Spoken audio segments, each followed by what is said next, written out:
아멘. 먼저 학개서에 대한 이해입니다. 학개라는 뜻은 축제, 즐거움이라는 의미를 가지고 있습니다. 축제, 즐거움.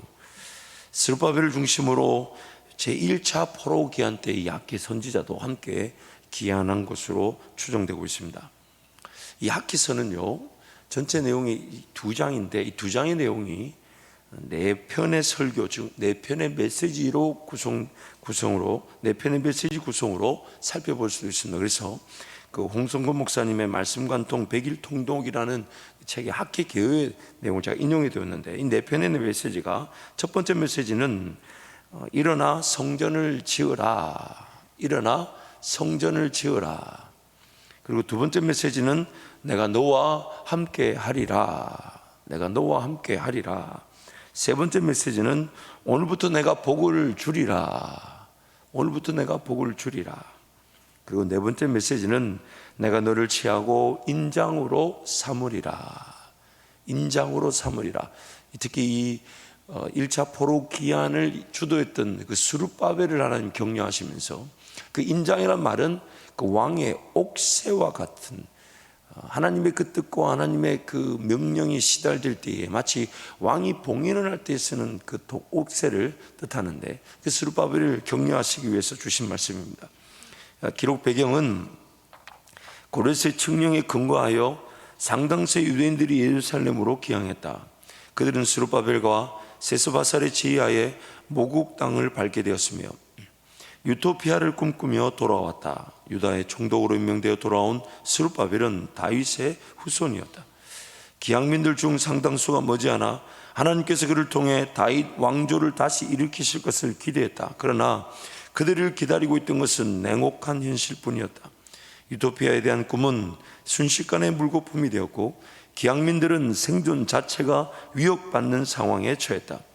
바빌론 생활이 안겨준 모든 안락과 편안함을 포기하고 오직 하나님만 바라보며 돌아온 기항민들에게 이렇다 할 축복을 내리지 않으시는 하나님에 대한 실망과 당면한 현실에 좌절한 그들은 여호와의 일에 냉담해지기 시작했다. 하나님의 일을 하기에는 삶이 너무나도 버겁다는 것이 그들의 변명이었다. 그 하나님의 일이 무엇이냐면 하나님의 성전을 지으라, 하나님의 성전을 중심으로 살라, 그것이었습니다. 그래서 하나님께서 지금 스룹바벨과 기원한 그 백성들에게 그들의 삶의 우선순위, 지금 그들의 어쩌면 거처 또는 그들의 어떤 이 기업들, 땅이죠. 어떤 농사를 짓거나 유목을 하거나 어떤 열매를 맛볼 그 땅, 삶의 터전, 가정, 집, 이것보다도 성전을 하나님께서 분명히 우선시한 이유가 있습니다. 그래서 두 번째, 삶보다 성전이 우선인 이유, 삶보다 성전이 우선인 이유. 스룹바벨의 인도로 1차 귀환한 이스라엘 백성들은 하나님과의 관계 중심의 삶에 대한 동경을 가지고 있었을 것입니다. 그래서 성경이 이렇게 표현하죠. 솔로몬의 성전을 본 자들이 있지 않았냐, 지금 이 성전을 봐라, 너무 보잘것없이 이렇게 내버려둬서 되겠냐. 또한 이 포로 생활, 하나님의 백성인 우리가 적국의 침략과 정복을 당하고 또한 적국의 포로 생활을 했던 이 안타까운 상황 속에서 아마 그들의 신앙은 하나님께로 돌아가야 한다는 그 동경이 있었을 것입니다. 하지만 사마리아인과 이방인들의 방해로 성전 공사가 중단되고 황폐해진 땅에서의 자신들의 삶을 영위하는 것도 벅찬 상태가 되었습니다. 돌아와서 하나님의 전을 지어야 된다는 음성이 있었고 또 하나님의 뜻이 분명했지만 그 성전을 짓는 일이 사마리아인들이 우리도 끼워달라 그렇게 얘기하니까 스룹바벨과 백성들이 안 된다. 그래서 그 사마리아인과 이방인들이 합세해서 그 성전 공사를 이렇게 방해를 했죠. 그래서 중단되었던 적이 있습니다. 이러한 때에 하나님께서 학개 선지자를 통하여 성전 공사를 독려하신 것입니다. 우리 학개 2장 4절 5절 말씀 우리 세 번역으로 함께 선포하겠습니다. 그러나 스룹바벨아 이제 힘을 내어라. 나 주의 말이다. 여호사닥의 아들 여호수아 대제사장아 힘을 내라. 이 땅의 모든 백성아 힘을 내어라. 나 주의 말이다. 내가 너희와 함께 있으니 너희는 일을 계속하여라. 나 만군의 주의 말이다. 너희가 이집트에서 나올 때 내가 너희와 맺은 바로 그 언약이 아직도 변함이 없고 나의 영이 너희 가운데 머물러 있으니 너희는 두려워하지 말아라. 그들에게 독려하신 하나님께서 성전 공사를 독려하신 것은요, 성전 중심의 삶만이 하나님 백성들이 행복할 수 있는 은혜이기 때문입니다. 성전이 지금 그들이 포로 생활 끝나고 돌아왔을 때 그 무엇보다 성전, 즉 하나님과의 관계 중심의 삶만이 그들의 삶이 삶될 수 있는 유일한 은혜이기 때문에 하나님이 그 성전 공사가 중단된 것, 즉 영적 공격이니 멈추지 말고 계속해서 성전 공사, 그래서 스스로 굳세게 할지어다, 스스로 일어나 굳세게 할지어다, 그렇게 독려하신 것이에요.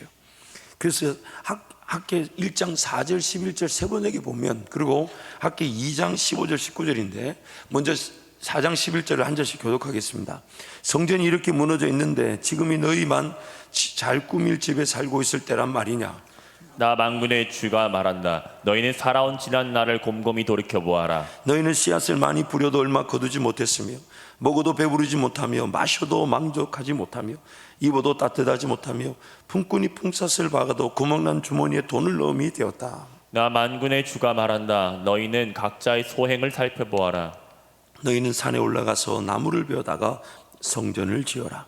그러면 내가 그 성전을 기껍게 여기고 거기에서 내 영광을 드러내겠다. 나 주가 말한다. 너희가 많이 거두기를 바랐으나 얼마 거두지 못했고 너희가 집으로 거두어 들였으나 내가 그것을 흩어버렸다. 그 까닭이 무엇이냐? 나 만군의 주가 말한다. 나의 집은 이렇게 무너져 있는데 너희는 저마다 제 집 일에만 바쁘기 때문이다. 그러므로 너희 때문에 하늘은 이슬을 그치고 땅은 소출을 그쳤다. 내가 땅 위에 가뭄을 들게 하였다. 산 위에도 곡물과 새 포도주와 기름 위에도 밭에서 나는 모든 것 위에도 사람과 짐승 위에도 너희가 애써서 기르는 온갖 것 위에도 가뭄이 들게 하였다. 하늘의 이슬이, 하늘의 비가 내리지 않고 가뭄이 들었다. 왜냐하면 너희들이 우리가 아무리 자기 집을, 자기 가정을, 자기 일터를 최선을 다한다 해도 하나님의 성전, 하나님과의 관계 중심의 삶이 우선되지 않으면 그 하늘문은 닫힐 수밖에 없다는 거예요.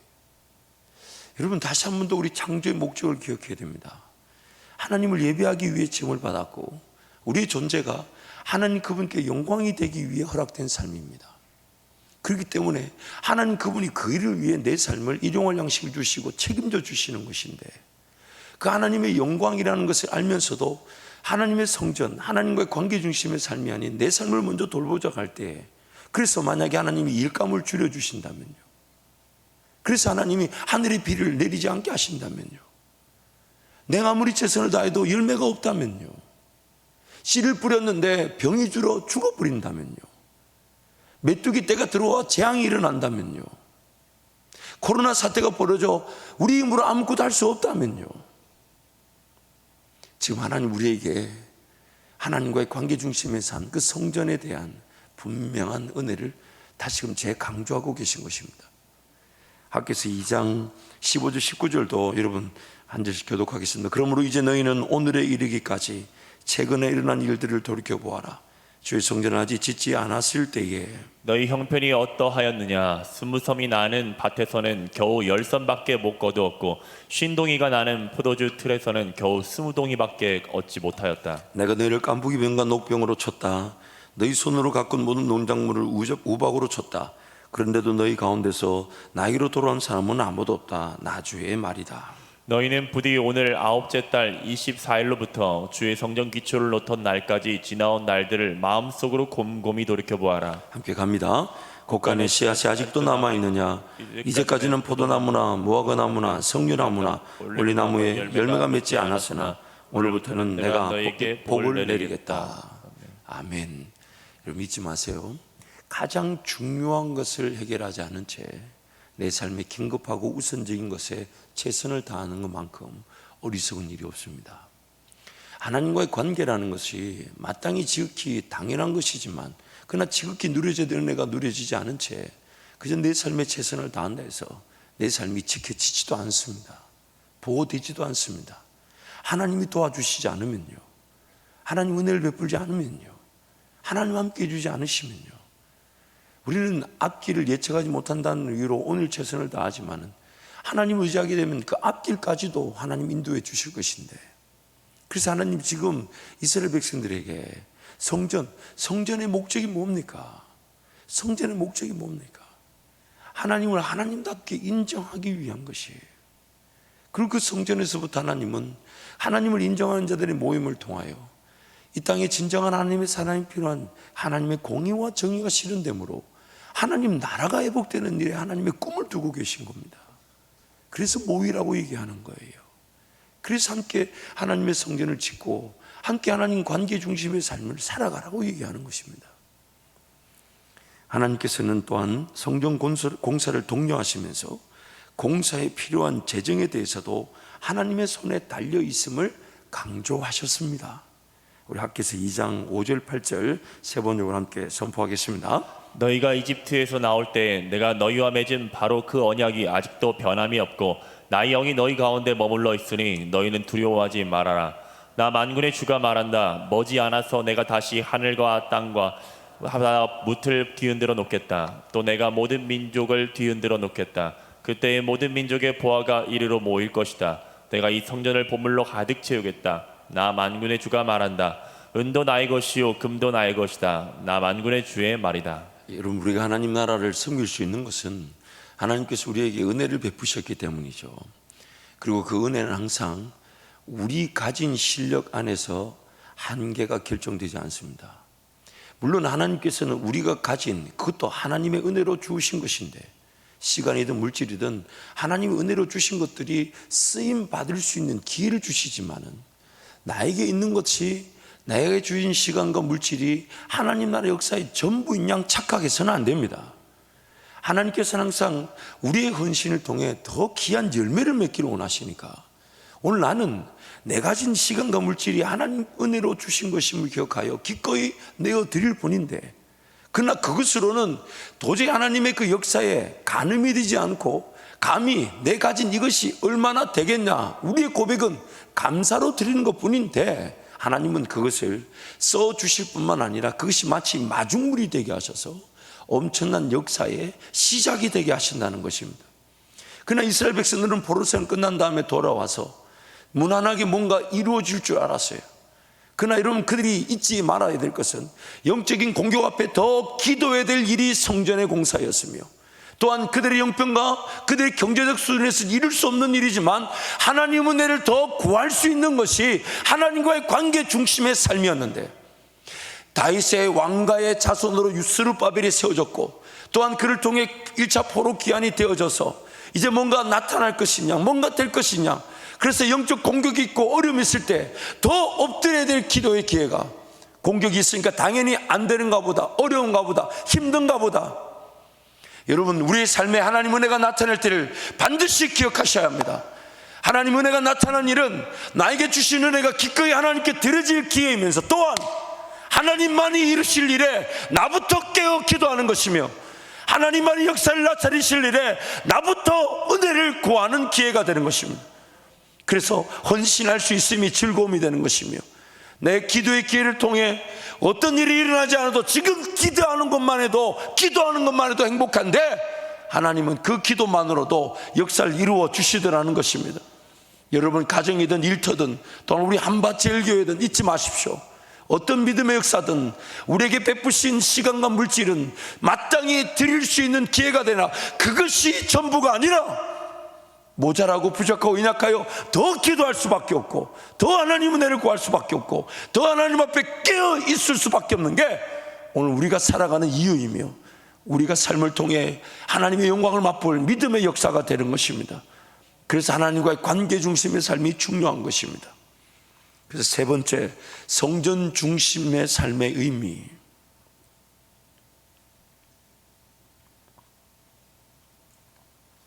하나님께서는 자기 백성을 구원하심으로 그들 가운데 영원히 함께 하시기를, 영원히 함께 거하시기를 원하십니다.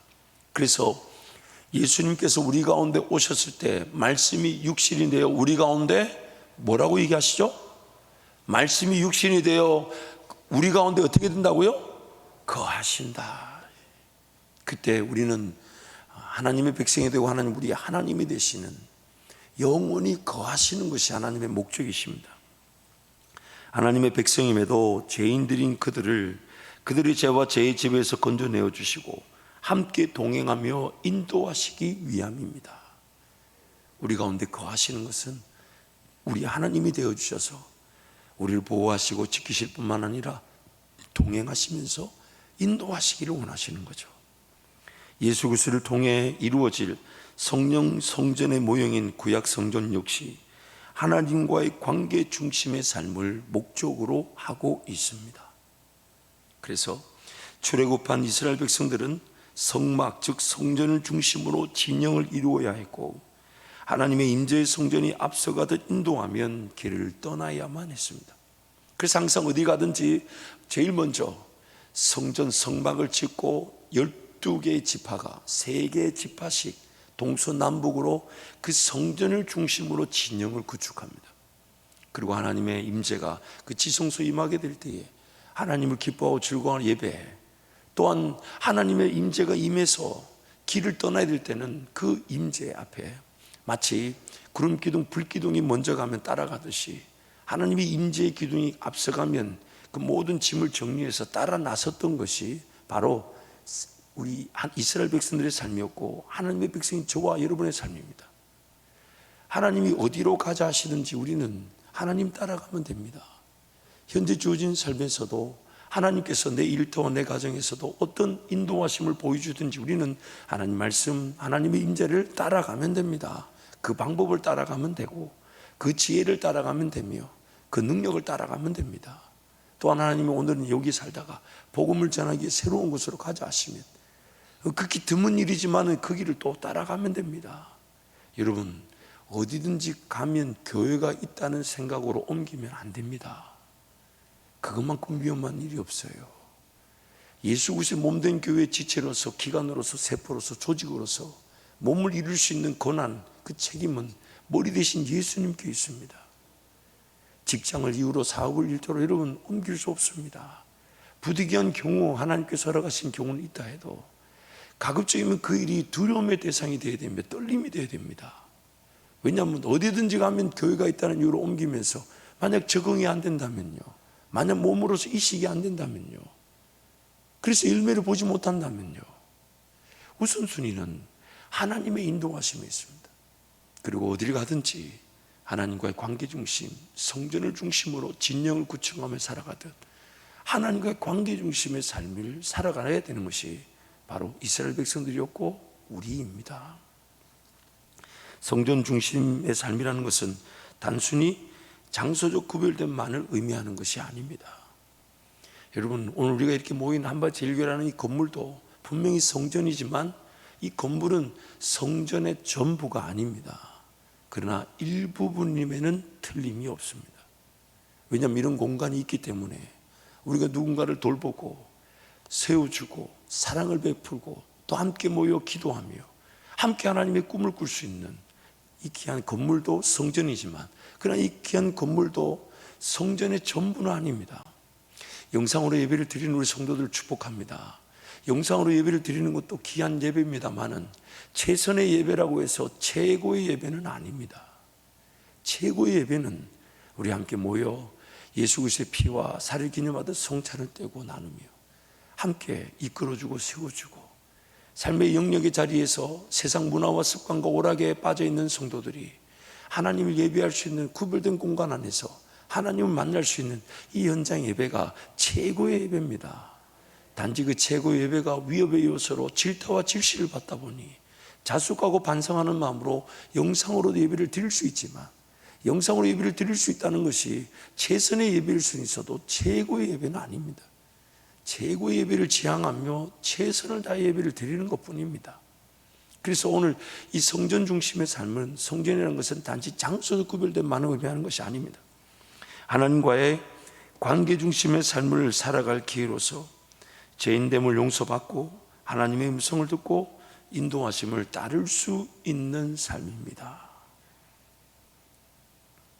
그리고 그 성전을 중심으로 살아가는 공동체는 하나님의 나라와 공의와 정의를 실현하는 기회를 통해 하나님 나라를 회복하게 되는 것입니다.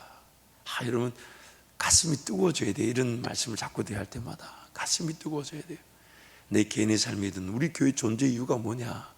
단순히 우리 삶에 어떤 복을 받고 은혜를 누리는, 그거는 당연한 거예요. 근데 그것은 먼저 그 나라와 그 일을 구할 때 하나님이 더하여 주시는 부분이니까, 우리가 꿈을 꿔야 되는 것은 하나님의 정의와 공의, 또 소외된 자들, 예수님 만나야 될 자들이 어떻게 예수님을 만나게 될까? 어떻게 하나님을 경험하게 될까? 나를 통해, 우리 공동체를 통해, 우리 교회를 통해 그 하나님의 정의와 공의가 어떻게 하수처럼 강같이 흘러나갈 것인가? 그게 바로 우리가 살아있는 이유이기 때문입니다. 학계 성자를 통해 하나님께서는 성전 중심의 삶을 강조하고 계십니다. 비록 그들이 짓는 성전은 솔로몬 때의 영광을 보지 못하였지만 예수 그리스도를 통해 완성될 성전의 영광에 대해 하나님께서 지금 말씀하고 계십니다. 이전의 영광이 이후의 영광에 비할 바 되지 못할 것이다. 실제로 지성소라고 그러죠. 모세의 성막에는 하나님의 임재, 그것을 이렇게 the sky나 the glory of God, 하나님의 영광의 구름이다, 그렇게 표현합니다. 그 영광의 구름이 임했고, 또한 솔로몬 성전 때도 그 성전 안에 대제사장이 앞을 보지 못하고 일을 감당하지 못할 만큼 하나님의 그 영광의 임재가 그 안개처럼 가득했다. 근데 이 스룹바벨의 성전과 또한 나중에 마카비 왕조 때나 또 헤롯 때나 지었던 그 성전 때는 그 영광이 임하지 않았습니다. 하나님께서 지금 학계 선지자를 통해서 이스라엘 백성들에게 성전을 지으라 했던 것은 하나님과의 관계 중심의 삶의 분명한 가치, 목적을 얘기하신 것이고, 실질적으로는 예수 그리스도를 통해 우리 가운데 임하게 될 이 성령 성전에 대한 예언의 말씀을 학계를 통해 말씀하신 것이죠. 성전 중심, 즉 하나님과의 관계 중심의 삶을 살아감으로 하나님의 복과 은혜를 누리게 되고, 성전에서 드려진 제사, 즉 예배를 통해 하나님께 감사로 나아가며 하나님께 감사로 드려진 시간과 물질의 헌신으로 하나님께 온전히 드려질 예배를 위해 구별되어진 사역자들이 더 귀한 예배를 준비하게 되며, 고아와 가부와 나그네와 같은 소외된 이들에게 하나님의 사랑이 전해지는 것입니다. 하나님의 백성들이 하나님께 감사함으로 나올 때 그냥 나오지 않아요. 왜요? 그들 삶에 하나님 은혜가 차고 넘쳤을 것이기 때문에. 그래서 감사로 예배하는 자가 나를 기쁘게 한다 할 때 그 감사의 표현이 뭐냐? 시간을 구별한 것이고 또 물질을 구별한 것입니다.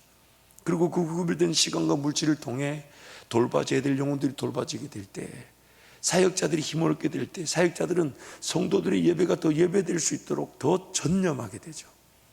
그리고 또한 고아와 가부와 나그네와 같은 이들이 돌봐지게 되는 거. 왜요?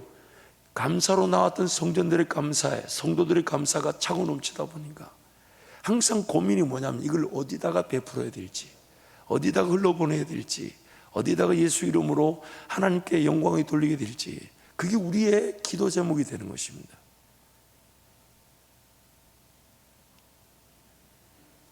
저는 이렇게 말하면 뭔가 감격이 있을 줄 알았는데, 그래, 그러니까 빨리 진도 나가자, 그런 눈빛을 볼 줄은 몰랐습니다. 여러분, 그런 교회가 될 줄 믿습니다. 이미 그런 은혜를 우리가 누렸고 앞으로 더 놀랍게 누리게 될 줄 믿습니다. 네 번째로 학개서 2장 11절 16절 보면 성전 중심의 삶이 아닌 것에 대해서 경고하고 있습니다. 학개서 2장 11절 16절을 보니까 성전 중심의 삶이 아닌 것에 대한 경고인데요, 한 절씩 교독하면요, 나 만군의 주가 말한다. 너는 제사장들에게 율법의 가르침이 어떠한지 물어보아라. 어떤 사람이 거룩하게 바쳐진 고기를 자기 옷자락에다가 쌌는데 그 옷자락에 빵이나 국이나 포도주나 기름이나 다른 어떤 음식에 닿았다고 하여 이러한 것들이 거룩하여지느냐고 물어보아라. 학개가 물어보니 제사장들이 그렇지 않다고 대답하였다. 학개가 또다시 시체에 닿아서 더러워진 사람이 이 모든 가운데서 어느 것에라도 닿으면 그것이 더러워지는지를 물어보니 제사장들이 그렇다고 대답하였다. 이에 학개가 외쳤다. 이 백성은 정말 더러워졌다. 이 민족은 내 앞에서 정말 그렇다. 나 주의 말이다. 그들이 손으로 하는 모든 일이 그렇고 그들이 제단에 바치는 것도 모두 더러워졌다. 함께 갑니다. 그러므로 이제 너희는 오늘에 이르기까지 최근에 일어난 일들을 돌이켜보아라. 주의 성전을 아직 짓지 않았을 때에 너희 형편이 어떠하였느냐. 수무숨이 나는 밭에서는 겨우 10선밖에 못 거두었고 신동이가 나는 포도주 틀에서는 겨우 20동이밖에 얻지 못하였다. 지금 어떤 비유를 얘기하십니다. 그 비유가 뭐냐면 어떤 바쳐진 예물이, 고기가 거룩하게 구별되어 바쳐졌습니다. 그럼 거룩하게 구별되어 빠져진 고기에 내 몸이, 내 옷이 닿았다고 해서 내 옷자락이, 내 옷이 거룩해질 수 있냐는 거예요. 그렇지 않다는 겁니다. 그러나 역으로 어떤 부정한 사람이 마치 시체에 자기 몸에 닿게 되면 자기가 부정하게 되니까, 근데 그 시체 몸이 자기가 닿은 사람이 다른 사람을 만지게 되면 어떻게 되냐 이거예요. 그거는 더러워진다는 겁니다. 부정하게 된다는 거예요. 그래서 내용을 해석하면요, 거룩함은 전염이 안 되지만 부정함은 전염된다는 것입니다.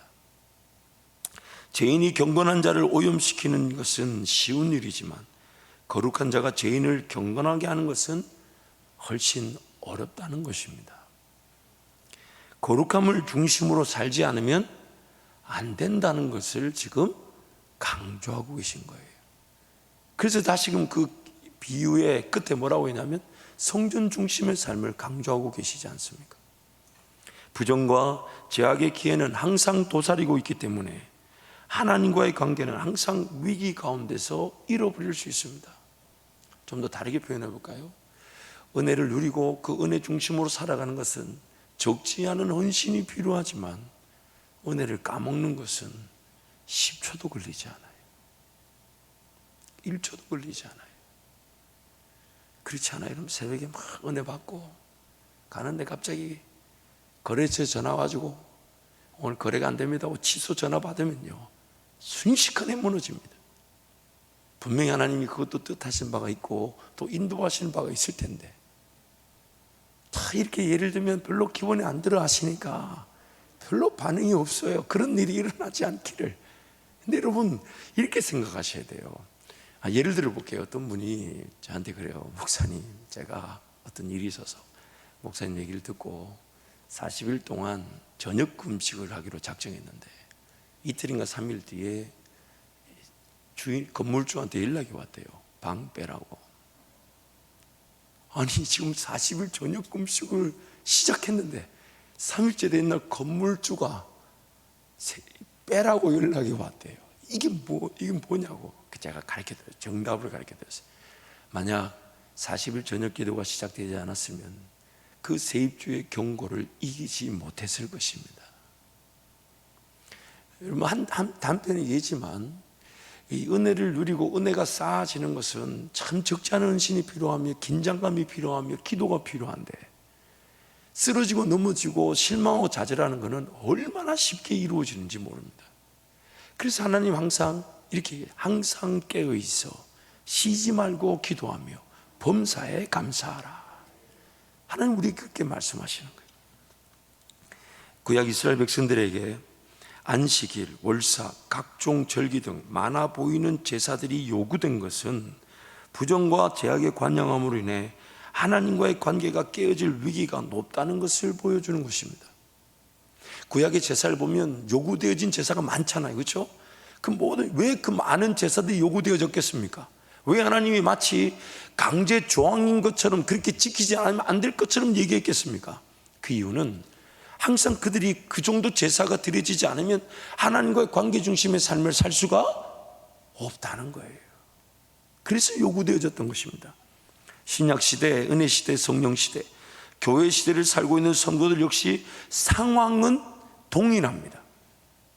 구약이나 신약이나 죄 짓는 상황, 죄인들의 상황은 똑같은데 뭐가 다르냐면 단지 예수 그리스도께서 하나님과의 관계 회복을 위한 요구, 즉 제사를 완성하셨기에 신약의 성도들은 예수 이름으로 언제든지 하나님 앞에 나아갈 수 있게 되었고, 예수 그리스도의 완벽하고 완전하고 온전한 희생 제사로 하나님과 영원한 관계를 누리게 되었다는 겁니다.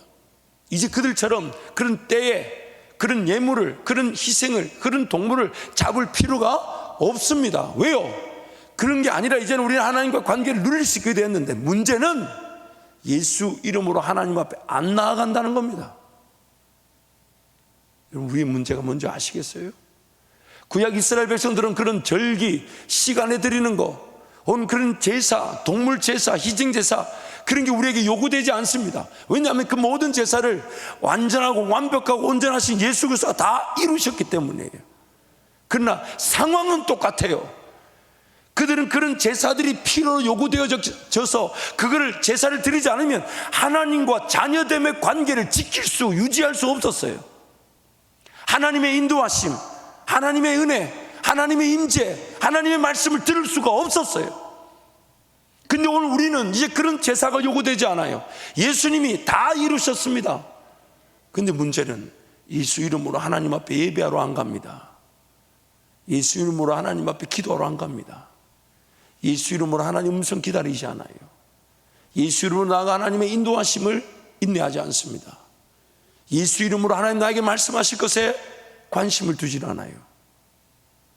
더 큰 책임의 수치와 부끄러움을 피할 수 없을지도 모릅니다. 이스라엘 백성들이 이 은혜를 기대하고 바라는 중에 그들은 삶을 끝내버렸어요. 천사가 흠모하는 은혜입니다. 그런데 오늘 우리는 그 은혜의 귀한 줄 모르고 여전히 죄인됨에 죄의 지배 아래 갇혀 살아갑니다. 예수님 때문에 이런 어떤 짐승을 잡아야 되는 더 이상 제사가 필요하지 않는데, 그래서 무조건 하나님께 달려나가 귀를 기울이고 은혜를 누리며 하나님을 기뻐하고 하나님을 즐거워하며 하나님 그분이 삶의 인도자가 되어주실 것을, 그분이 길이 되실 것을, 그분이 비전이 꿈과 그런 사명을 감당할 수 있도록 인도하실 것인데 그 하나님을 기다리지 않더라는 겁니다. 우리가 드리는 제사, 즉 예배는 그 하나님 은혜를 감사함으로 시간과 물질을 드리는 것인데, 하나님께서는 감사함의 시간과 물질의 헌신을 하나님 나라의 공의와 정의 실현을 위해 사용해 주시고 감사함으로 드린 예배자들에게 더 풍성한 열매를 맺도록 은혜를 베푸십니다. 말씀을 정리하겠습니다. 성전 중심의 삶이 오늘 우리 삶에 삶되게 하는 유일한 은혜입니다. 유일한 은혜입니다. 함께 모이기를 즐겨하며 함께 사랑을 나누며 함께 하나님의 성호를 찬양하며 함께 하나님 나라의 영광을 꿈꾸고 함께 몸이 되어 걸어갈 일들, 그것을 하나님이 꿈꾸고 계시며 또한 그 일에 함께 모인 자들, 그들에게 하나님은 복을 베푸시는데, 창세기 23장에 가보면 하나님 이삭에게 이런 복을 주셨죠. 그 해 1년 한 해만 해도 100배의 열매를 맺게 하셨다는 거예요. 여러분, 하나님과 관계 중심을 살지 않으면 어떤 어려움을 당할지 모릅니다. 하나님께서 만약에 비를 내리지 않으시면요, 그 모든 토지 소산물들이 재앙을 당하게 하신다면요, 잊지 마십시오. 여러분, 아무리 긴급하고 아무리 중요하게 여겨져도 가장 중요한 것을 저버린 채 긴급한 내 삶을 살아가는 것은 어리석은 짓입니다.